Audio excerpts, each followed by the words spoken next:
It was a different scene for Real Housewives of New York City alums Luann Lesseps and Sonja Morgan when they arrived in Benton, Illinois, to film their spin-off series, Luann and Sonja. Welcome to Crappie Lake. After years of private jets and luxury yachts, the duo found themselves in an unair-conditioned sedan, driving sans chauffeur to the Benton Motel, a one-story lodge without any of the charm of the Hamptons hideaways to which they're accustomed. Would these two city slickers crash and burn once they left the Upper East Side? The answer, shockingly, was no.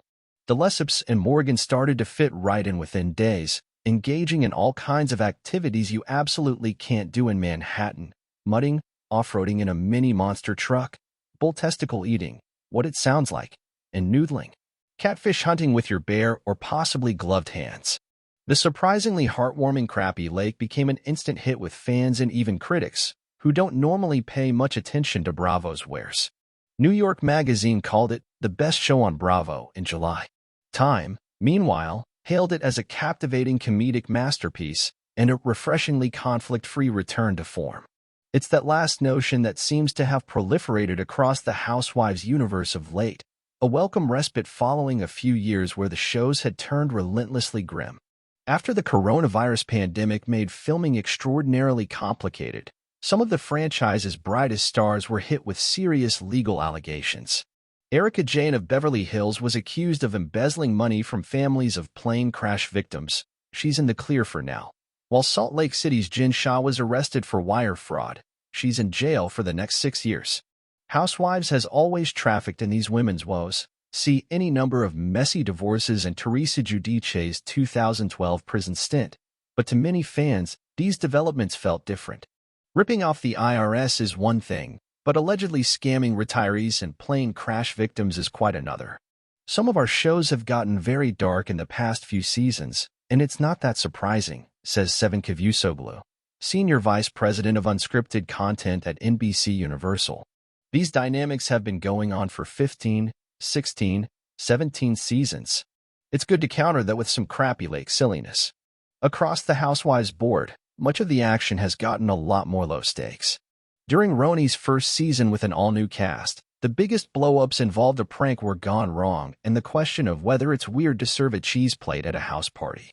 Over on Salt Lake City, which in Season 2 featured an actual FBI raid, the gals are having it out over whether Meredith Marks should have invited Angie Katsanevas to her Palm Springs getaway and whether Angie should have crashed the trip when she didn't. Kavusoglu points to the Roni's women's fight over a bleeped-out restaurant, later confirmed to be fading Manhattan hotspot catch, as the perfect example of what embodies this current era of Housewives. In a way, it's a throwback to OG Roni, because I feel like those are the conversations that Luann used to have: etiquette and where you won't be seen, where you need to be seen, and where you want to go, Kavusoglu explains. There's just something so fresh, yet familiar about it.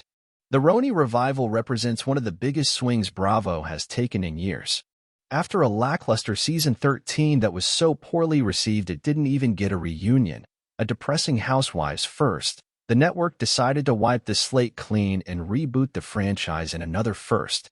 Some viewers were angry to see favorites Morgan and Lesseps swept out like so much trash after a roaring 20s party. Others theorized that executives overhauled the cast rather than fire controversial OG cast member Ramona Singer, whose fights with Roni's first black housewife, Ebony K. Williams, crossed the line from thought-provoking to offensive. A source told us in October 2021 that Bravo launched an investigation after a crew member and Williams accused Singer of making racially insensitive comments. For the first one filed by the crew member, the findings were corroborated, the insider said at the time. For the second one filed by Ebony, the findings were not corroborated.